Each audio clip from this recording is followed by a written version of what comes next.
last Lodi ruler we have. Okay. So last Lodi ruler we have seen Ibrahim Lodi, right? When Ibrahim Lodi was ruling the country, by that time, we able to see some of the Mongol period. Okay, from the Mongol they came to India, right? So today I thought I'm planning to complete during this Delhi Sultanate. Okay, in India, south part of India, we able to see some of the regional kingdoms. That regional kingdom, let us complete by today. Okay, it is also important. Some objective or the bit point of view we'll discuss, not in detail. Okay, anyhow, that South India, so many kingdoms are there, but we will discuss objective point of view, which is necessary for our different type of objective which we are getting in the exams, right? So let us continue. The breakup of the Sultan Delhi Sultanate provided an opportunity for different type of because in the last part of Delhi Sultanate we able to see number of weakness rulers, they unable to control entire Delhi Sultanate. As a result, what happened gradually, the kingdom was quite Delhi Sultanate was quite weak.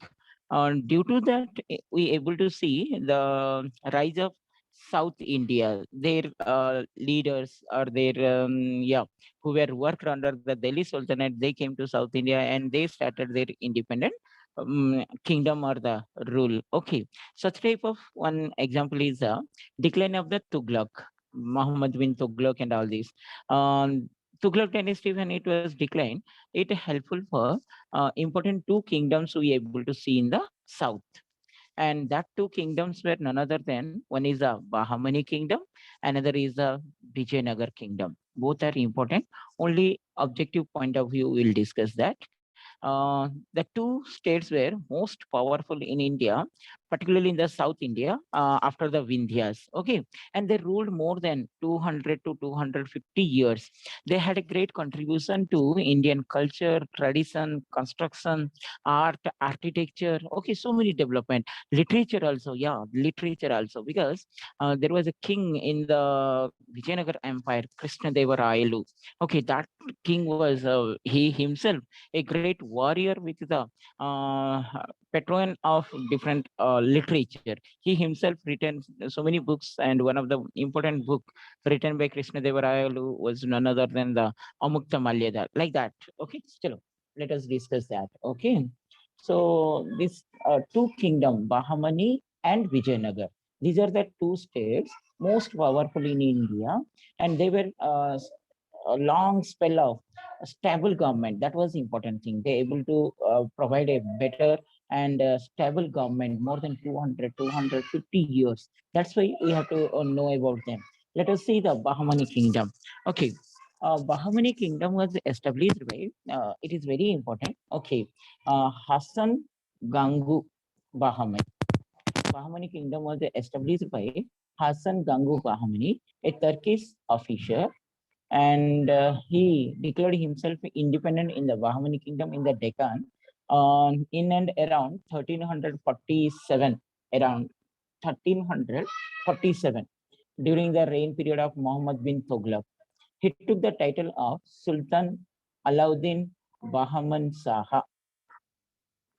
This is the important objective. Okay, Bahmani kingdom established in India during which Delhi Sultanate rule. Like that questions they are asking. So be careful for that. Okay, so he declared, I told the name of the establisher, Hassan Gangu Bahamani, a Turkish official, established the independent Bahamani kingdom. Okay, at the time of Muhammad bin Tughlaq, and the kingdom was stretched from the Arabian Sea to Bay of Bengal and include the whole of the northern Deccan Plateau up to River Krishna, with its up to River Krishna, and with its capital that is none other than Gulbarga, and after it was became the Bidar. Gulbarga was the capital, and later on they shifted this capital from Gulbarga to Bidar, and the kingdom lasted nearly 2 centuries. Okay, and most important, 5 out of 18 Bahmani king. Very important. This is 5 out of 18 Bahmani kingdom died in a natural death. Means remain 13 or 14, 13 rulers. They died because of the wars. They had a continued war with the other kingdom. Frequently, they wanted to establish their kingdom. So these are the things happened. Anyhow, there was a frequent war with the Bahmani kingdom and the Warangal and Vijayanagar. Okay. Finally, this Bahmani kingdom annexed the Warangal and Vijayanagar, and Warangal was captured by Bahmani kingdom in and around 1428 AD. Okay, so there was a frequent war between Bahmani and Vijayanagar also, because these all are located in the south part India. I hope you have geographical knowledge about the south part of India. In south part of India, we have important rivers, such as we are having that Godavari, the longest river, Krishna, and its tributary Tungabhadra, Kaveri. These are all rivers able to provide fertile land. Literally, we can say the fertile land between two rivers are called as a Doab. And here in the south part, there was a Doab called Raichur Doab. That is between the river between Krishna and Tungabhadra. So that helpful for more frequent war between Bahmani and the Vijayanagar. Okay. Finally, these all are finally there was a war between this Bahmani kingdom, there was a war called Talikota, very important, Talikota ground, 1565, ended the defeat of Vijayanagar in the hands of Bahmani kingdom. Okay, so this is the important Bahmani kingdom. In detail, we are not going, as I told you, important who established during whose period, who was the ruler, that all important. If you'll see some of the important Bahmani kings, then it is none other than Muhammad Shah I, 1358 to 1377, Firoz Shah Bahmani, who ruled South India 1397 to 1422. Similarly, Ahmad Shah, he ruled in and around 1422 to near about 1435. Like that, so many rulers. And finally, one of the important point you have to remember, children, that is related to this Bahmani kingdom finally divided into 5 kingdoms in and around by 1526-27, when this Babur came to India. By the time 1526-27, in and around, by the time this Bahmani kingdom divided into 5 kingdoms, please note down that they are none other than Berar. 1492 it was separated.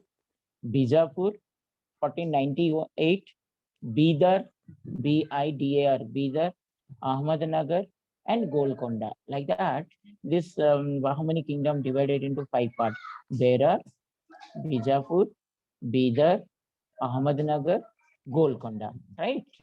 In this way, this important Bahmani kingdom came into, and in 1565, 5 states combined to defeat their common enemy Vijayanagar at Talikota, and the defeat was great blow to the Vijayanagar, and it never regained its old glory. Right? So this much enough for the Bahmani kingdom.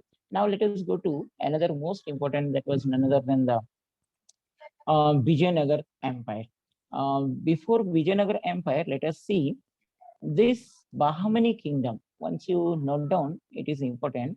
This Bahmani kingdom, they had a great contribution for the architecture, and they introduced a number of coins, which was quite unique in South India. Along with that, they able to construct great buildings.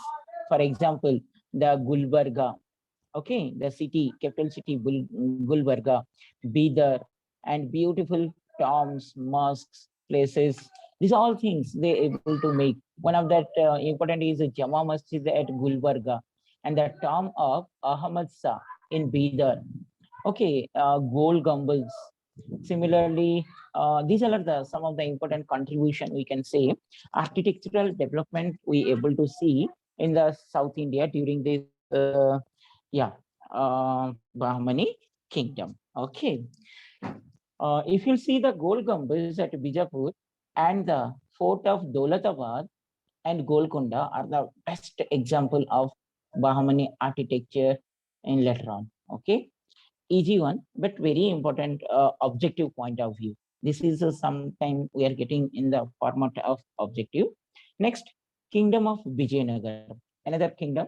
As I told you, two important kingdom. One is the Bahmani kingdom, another is the Vijayanagaram kingdom. Let us come to Vijayanagar kingdom. Both of you are writing, no? Some points you can note down. Okay. Now, Kingdom of Vijayanagaram, which was founded by two important brothers. They were also they worked under the Delhi Sultanate. Okay. Later on, they separated, segregated, and then they came to South part and they established a kingdom. And this Vijayanagaram kingdom was established by two brothers, Harihara, please note down, and Bukkaraya. These are the two brothers, Harihara and Bukkaraya. Harihara and Bukkaraya, these are the two brothers who established the kingdom of Vijayanagara between and around 1336 CE, Common Era. Okay, and this Vijayanagara Empire was located between the fertile land between River Krishna and Tungabhadra. Okay, between Vijayanagaram and for your kind information, this great civilization was flourished by uh, so many development we able to see. There was one of the important, yeah, if you'll see that excavation of this civilization, we had to recollect Colin Mackenzie, one of the most important famous engineer, surveyor, and the cartographer of British government. Okay, Mackenzie, he was the person who able to discover, once again, you remember that, who is that? Colin Mackenzie, who worked under the East India Company. While he came to India in and around 1815 and like that, he able to discover this great civilization, Vijayanagar Empire. We able to get a lot of information because of the Colin Mackenzie, who had a great contribution. Right, Vijay Nagar.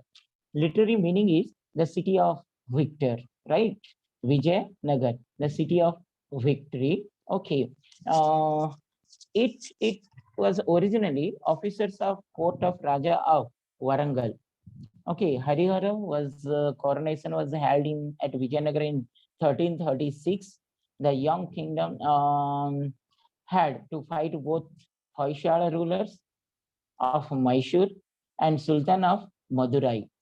By 1346, the whole of Hoysala kingdom passed into the hands of Vijayanagar kingdom, and kingdom of Madurai also they able to capture by 1377. So 1336 to 1337, these two brothers, they able to fight or they able to fought with the Hoysala and the Madurai, and then finally they capture. I hope it is easy, not that much of important. Please note down the names and the kingdom, that is enough. You can get one idea on that, right? The Vijayanagara Empire comprised of whole of the southern India between the river Tungabhadra and Rameswaram. Okay, up to Rameswaram it was expanded. Next, after the Harihar, Bukka succeeded by the Harihar in 1356 and ruled up to 1377. Among those, if you'll see, the most important prominent ruler was none other than yeah, Krishna Devaraya. But before that, one more point we have to remember, objective point of view, that Bahmani kingdom was divided into 5 kingdoms, you know, we discussed before that. So that 5 kingdoms conflict continued in 1565. The 5 states joined force, made a crushing defeat on Vijayanagar at the Battle of Talikot. We read by that time. The ruler of Vijayanagar was captured and then executed. The city of Vijayanagar was thoroughly plundered and left in ruin. The Battle of Talikot or Talikota marked the end of great age of Vijayanagar kingdom, lightened for an almost 100 year. 1565. Anyhow, in this Vijayanagar, one of the important ruler was none other than Krishna Deva Raya. Okay, I was talking about the Krishna Deva Raya, and there are two Rayas and the Nayakas. Anyhow, that detail we are not going. If you'll see the Krishna Deva Raya, one of the most important ruler who ruled Vijayanagar between 1509 to 1529. Within these 20 years, Krishna Deva Raya, extremely competent ruler, good general. He led the army individually, and he took the Raichur fort, and he fought with the Odisha. By the time, this Vijayanagara Empire frequently got and threatening from the northern part. Northern part, yeah, Delhi Sultanate, they also tried to capture this Vijayanagar. As I told you, this Vijayanagar was located on the fertile land. That was the main reason. Most of them, they wanted to capture Vijayanagar. And Krishna Deva Raya, the kingdom of Vijayanagar emerged as a strong military power in the south. He was wise and a great statesman. During that time, even the Portuguese also tried to migrate to India, and they reached nearby the Malabar. So that is another objective which is very important. Okay. And this Vijayanagar, if you'll see, it was built around 32-kilometer extent. They constructed one wall around that, and near about 5 lakh people, they lived in and around 96-kilometer radius. Okay. Anyhow, that was one of the great kingdom we able to see. And this great Krishna Deva Raya, he constructed a number of temples, and he was master in different type of languages such as Telugu, Sanskrit. Okay. And yeah, he had written some important books also. Okay, chalo. After that, these are the two important contribution of Bahamani kingdom and the Vijayanagar kingdom, right? This Vijayanagar kingdom, if you see, they have constructed a number of temples. Hampi, one of the greatest contribution, ruins at Hampi, that was one of the important, and Vishala Swami temple, Hajararama Hazrat temple at Vijayanagar. Okay, these are the great contribution related to Vijayanagar Empire, right? Next, if you'll see, after the Vijayanagar, one more important is, are you able to understand? Sneha Yes, and sir. Vijay, yeah, Yes, Vishnu sir. Kumarji. Yeah.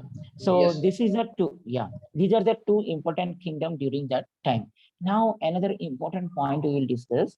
During this time, as already the Muslim invaders, they came, they already settled down in the northern part. We read in the Delhi Sultanate, 5 dynasties they able to rule. Okay. Now, the religious impact of Islam rule in India, that we are going to discuss.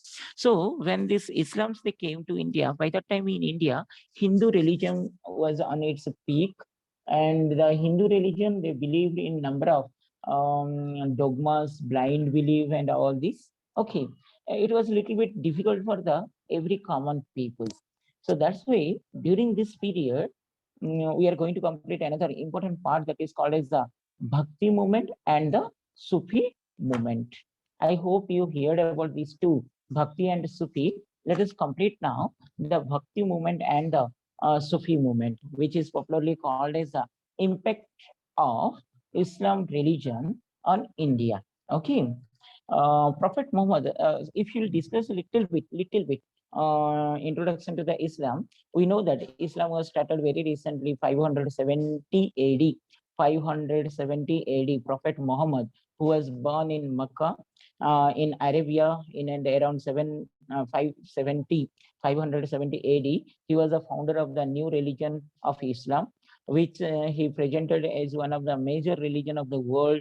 He preached the new faith at the age of 40 to the people of Mecca, and the holy place of the Muslim, which is considered now, right? And people of Makkah opposed him, so he left Makkah in 622 AD. Then he came to Medina. Okay, this was a great migration, which is called as a Muslim history as known as a Hijra or migration, which is beginning the Islamic calendar. Okay, 622 AD. Remember, one of the most important objective they are asking, which is the beginning of Muslim calendar, that is the Hijra calendar, Hijra. Very important. They are asking this question frequently. Hijra calendar 622 AD. He fled to Medina, where people became his willing to followers. Later on, conquered the Makkah, and Prophet spread the new faith throughout the Arabica. The teaching of Muhammad are contained in the book called Quran, which is a holy book of Muslim. I hope you have little bit idea on this. Still, just we recap all those points. And this religion migrated to India. Yeah, this one more point you can remember, children. The death of Muhammad. Prophet Muhammad died in 632 AD, and his successors who succeed Prophet Muhammad, they were called as the Khalifa, carried his message to the several part of the West Asia and Africa. They conquered these territory and established a vast Islam empire, which include the Syria, Persia, present country of Egypt, and North Africa. So many things. Anyhow, so that is the spread of religion, right? We are discussing how this Islam came to India. In last class also we discussed Arab invasion of Sindh. In the last week, we discussed that after the death of Harshavardhan, no Hindu ruler able to unitedly rule India. As a result, due to the lack of paramount power, due to lack of strong administration, we able to see Arab invasion. Some of the rulers, they came and they captured Arab. I told the date also, Muhammad bin Qasim, I think 712 AD, he came and he captured the India. That was trade relation. Okay, 712 AD. So that is the beginning of Arab invasion, or this Islam religion entered to India, 712 AD, with the migration of Muhammad bin Qasim, who captured Sindh. Okay, after him, other rulers like 11th and 12th century, if you'll see Muhammad of Ghazni, who made 17 times, we saw that his intention was not to rule India. He came, he plundered the India, and he went. Within 25 years, he plundered 17 times India. Last time he came to Somnath temple, that we know. Okay, that is a migration of Muslim religion to India. His expenditure and all this. Next, Rajput king, another Muhammad of Ghori Visa, who came to India 1206 and ruled like that, Muhammad. So this is how the Islam religion entered to India. When this Islam came to India, by that time, they brought their religion. Both Hindus and Muslims lived together by that time, natural to each other, but there are some problems. What are the problems? The Muslim, by the time, some of the Hindus, they were attracted the simplicity principles of Islam, number one. Number two, some of the Muslims also attracted the Hindu philosophy or the concept. As a result, there was an exchange of religion, okay, thoughts, religious thoughts. And the Indian Hindus, those who attracted toward the simplicity practice of Muslim religion, they started a new cult, not religion, new cult. Try to understand new cult in the sense new idea or new concept. And that concept was popularly called as a bhakti cult.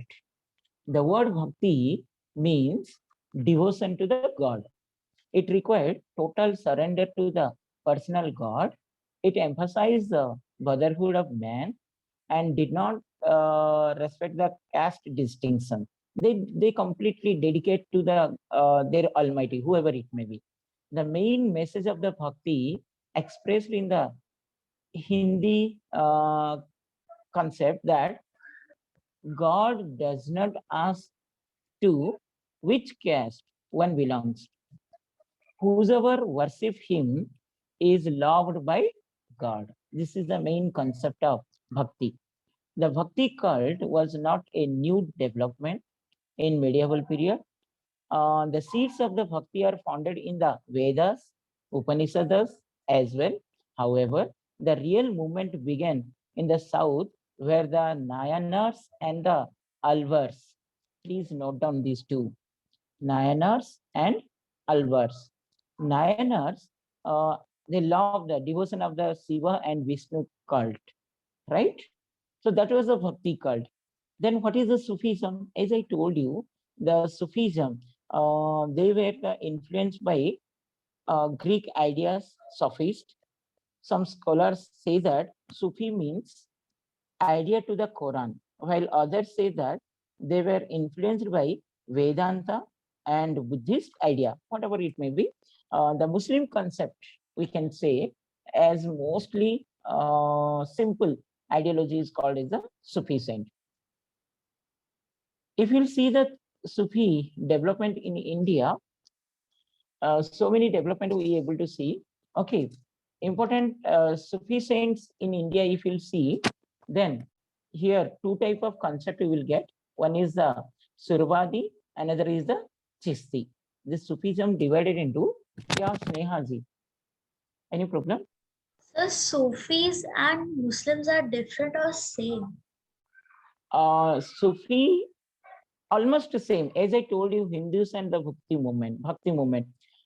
See, Sneha, thing is that when in India, Hindu religion was little bit difficult for all the people, those who are the low birth, low caste people, women, they were in the name of religion, some difficult rituals, terms, condition they imposed.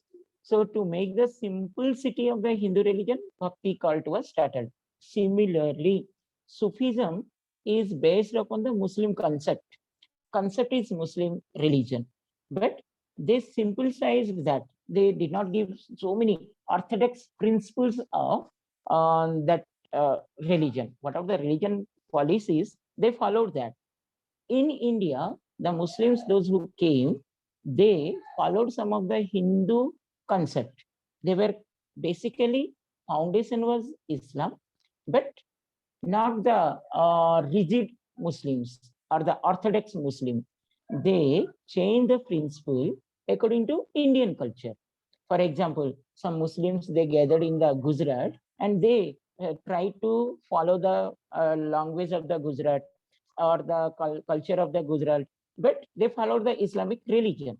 Simplicity of Islamic religion according to the location. Some Muslims, they went to the Kerala. In that Kerala, whatever the concept was there, that local language or the Malabar coast, those who settled down in the Malabar coast in Kerala, they adopted their language. So we can say Sufism is not a new concept. It is a cult based upon the Islam religion without following tit and bit rules and regulation of Islamic. They made some change, and that change in the Islamic religion in India, according to Indian culture, circumstance, and language, whatever, they followed all these things, and that new cult or new faith founded by the Islam, that is called as a Sufism. Okay, so Okay, the sir, got it, Sufi, sir. yeah, the Sufi concept in India, if you'll see, mostly it is two types. One is a Chisti cult, another is a Surwadi cult. Chisti and Surwadi. What is this Chisti? Chisti order in India founded by Khwaja Moinuddin Chisti, who came to India in 1192. For some time, he stayed at Lahore and in Delhi and shifted to Ajmer, where he died in 1236. His tomb, Ajmer, is an important place for the pilgrimage for number of the people and even India and abroad. And another Chisti saint, Qutbuddin Bakhtiyar Khaki, whose tomb was near Qutub Minar at Delhi, Baba Farid or Fariuddin. Okay, these all are some of the important followers of Sufi cult in India. These all are Chistis. Okay, Baba Fariuddin. Next, the Qutbuddin Bakhtiyar Khaki, Nizamuddin Auliya. Okay, these all are the people who settled down in and around Delhi, and they spread the ideology, right? Another important Sufi saint, Nasiruddin Chirag of Delhi. Okay, and they also spreading that Islamic ideology in India. So two are there. One is the Chisti cult, another is the Suruwadi cult. Important teaching of the Sufi saint, if you'll discuss, easily you can understand. Time is 7 minutes, we can complete it. The Sufi saints believe in the unity of all religion, number one. They believe that individual soul could reach God only by the love and service. Uh, they encourage the devotional music such as qawwalis. These religious musical gathering was called as a sana, S-A-N-A. Okay, they did not believe in the converting Hindus or other people into Islam. They believed that all people are the children of the God. Such type of concept was the Sufi saint. They had such type of concept. Okay, and so many rulers. If you'll see, Amir Khusru, Malik Muhammad Jaisi, who wrote the Padmavat, and Sheikh Mubarak and his son Abdul Fazal. Abul Fazal also, we know that these all, even Akbar also founded a new faith based upon the influenced by Sufi. Akbar was popularly called as Din-e-Ilahi. Most important that we know that. Similarly, Shahjahan's son Dara Shukla also greatly influenced by the Sufi cult. As we know that the Hindu cult, that was the Bhakti movement. Let us discuss few points regarding the Bhakti. What was the Bhakti concept? I gave the clear picture of Bhakti, how it was started. Uh, Chief principles of the Bhakti cult, if you'll see, they believe that God is one who should worship him with the personal devotion. Devotion to the God leads to same, almost Sufism and Bhaktism, almost the same concept. Bhakti or devotion is superior even to Gyan or knowledge. Okay. And karma or action. They gave more important to devotion than that of knowledge and karma. Okay. Bhakti concept, they wanted to give importance to the God irrespective of caste, color, gender, right? And religious rituals they did not believe. They believe on the Nirakara Brahma. See, Nirakar, what are the concept of not idol worship? Okay, non-ritual. Some of the important Bhakti saints are Ramanand, Ramanuja, Kabir, Guru Nanak, Chaitanya Mahaprabhu, and of course, yeah, that great Mirabai. How can we forget about her? Mirabai. These are some of the important Bhakti movement leaders, right?